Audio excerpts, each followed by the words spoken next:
Head day fertility అమ్మ అనే పిలుపుకు శ్రీకారం చుట్టండి. పొందండి ఉచిత మొదటి కన్సల్టేషన్, మొదటి స్కాన్. సంప్రదించండి 8880747474. సంగారెడ్డి జిల్లా తెల్లాపూర్లో జరిగినటువంటి అత్యంత దారుణమైనటువంటి ఘటన. ఈ మధ్య కాలంలో అసలు ఏమైతుందో మనుషులకు నిజంగా అర్థం కావట్లేదు. ఎందుకంటే బావి వరుసలు చూడట్లేదు, అది తమ్ముడా అన్ననా చూడట్లేదు, ఈవెన్ తల్లిదండ్రులా చూడట్లేదు, ఏమి అంటే ఏమి కూడా చూడకుండానే వాళ్ళ మీదనే దాడి చేస్తున్నారు, వాళ్ళనే కొడుతున్నారు, తిడుతున్నారు.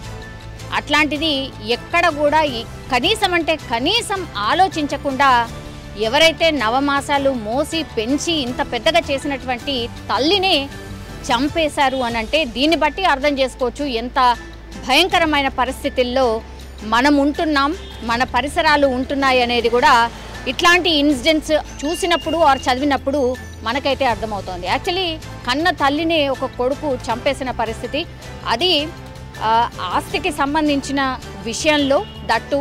అంటే తల్లి, ఆమె పేరు వచ్చేసి రాధికారెడ్డి, ఈ కొడుకు పేరు వచ్చేసి కార్తిక్, కేవలం 26 సంవత్సరాలు మాత్రమే ఉంది. వీళ్ళు ఉంటోంది కూడా ఆషామాషి ఏరియాలో కాదు, సంగారెడ్డి జిల్లా తెల్లాపూర్లో మనకు తెలుసు భూముల రేట్లు ఎంత భయంకరంగా ఉంటుంది. అంటే రిచ్ కిడ్ అన్నమాట. ఇప్పుడు ఈ కార్తిక్ రెడ్డి అనే వ్యక్తి రిచ్ కిడ్ మనం చూడొచ్చు. అంటే ఇంకా సంపాదించే పరిస్థితి ఉండదు, సంపాదించే అవసరం రాదు, తల్లిదండ్రులు హ్యాపీగా సంపాదించి పెట్టుంటారు, ఇంకా జలసాలు చేస్తూ హ్యాపీగా లైఫ్ని లీడ్ చేస్తున్న పరిస్థితి అయితే కనిపిస్తోంది అతన్ని చూసినా ఆర్ ఈ ఇన్సిడెంట్స్ని విన్నా. వీళ్ళుంటోంది డివినో విల్లాస్లో, వీళ్ళుంటుంది విల్లాస్లో ఉంటున్నారు అంటేనే, అది కూడా తెల్లాపూర్లో ఉంటున్నారు అంటేనే మీరు అర్థం చేసుకోవచ్చు ఇంకా రిచ్ కిడ్ అనమాట.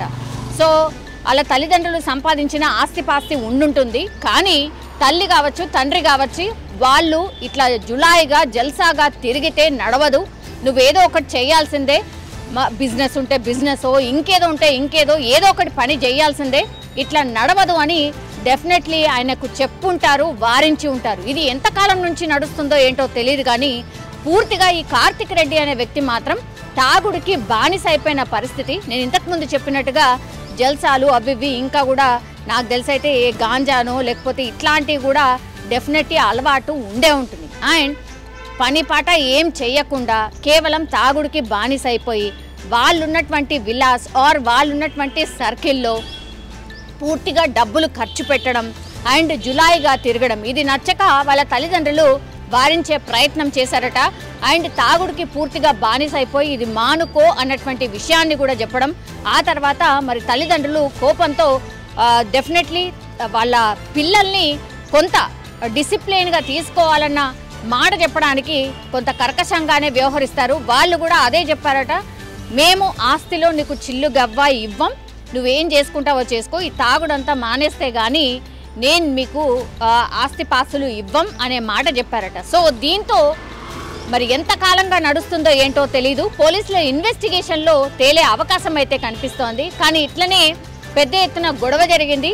అప్పుడు తల్లిని విచక్షణ కోల్పోయి పూర్తిగా కత్తులతో పొడి చేయడం జరిగింది. అక్కడికక్కడే పాపం రక్తపు మడుగులో మరి ఎంత తల్లడిల్లిందో. కనీసం అంటే కనీసం మరి ఆ కార్తిక్ రెడ్డికి నేను ఎవరిని పొడుస్తున్నాను అనే సోయి కూడా ఉందా లేదా అనేటువంటిది కూడా మనకు ఒక పెద్ద క్వశ్చన్ మార్కే. పూర్తిగా రక్తపు మడుగులో తల్లి కొట్టు మిట్టాడుతుంటే కూడా చూసి అట్లా ఊరుకుండిపోయాడే కానీ కనీసం అంటే కనీసం రియాక్ట్ కూడా కాలేదు.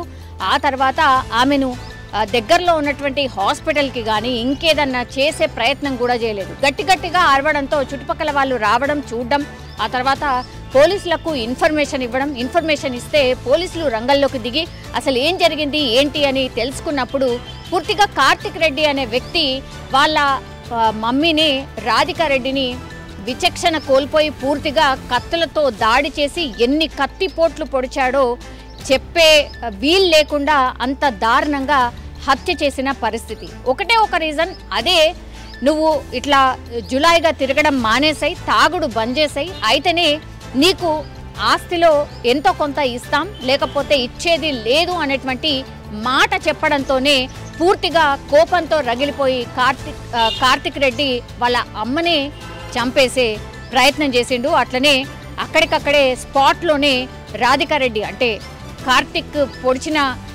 తల్లి ఎవరైతే ఉన్నారో ఆమె అక్కడికక్కడే చనిపోవడం జరిగింది. సో ఈ ఇన్సిడెంట్ని చూసినప్పుడు ఇంత జులాయిగా తిరగకు, ఏదో బాగుపడు, ఏదో కొంత ఏమైనా చెయ్యు, లేకపోతే నీకు ఆస్తి ఇవ్వము అనే మాట చెప్పడంతోనే ఈ ఘాతకానికి పాల్పడినట్టుగా ప్రాథమికంగా అయితే పోలీసులు ఒక నిర్ధారణకు వచ్చిన పరిస్థితి అయితే కనిపిస్తోంది. కానీ ఇట్లా రిచ్ కిడ్స్ ఆర్ ఇట్లా ఒక స్టేటస్ ఉన్న వ్యక్తులు, దట్టు తెల్లాపూర్లో విల్లాలో ఉన్నటువంటి వ్యక్తులు స్టేటస్ అని, సొసైటీ అని వాటన్నిటిని కూడా చూసుకుంటారు. యాజ్ వెల్ యాజ్ ఇప్పుడు ఆయన ఫర్దర్గా వాళ్ళ బిజినెస్లను కొనసాగించాలన్నా, లేకపోతే ఇట్లా జులాయిగా తిరిగితే వాళ్ళ ఫ్యూచర్ ఏంటి, ఇట్లా తాగుడికి బానిస అయిపోతే మరి నా కొడుకు పరిస్థితి ఏంటి అని ఆలోచించి తల్లి కొంత మందలించే ప్రయత్నం డెఫినెట్లీ చేసుంటుంది.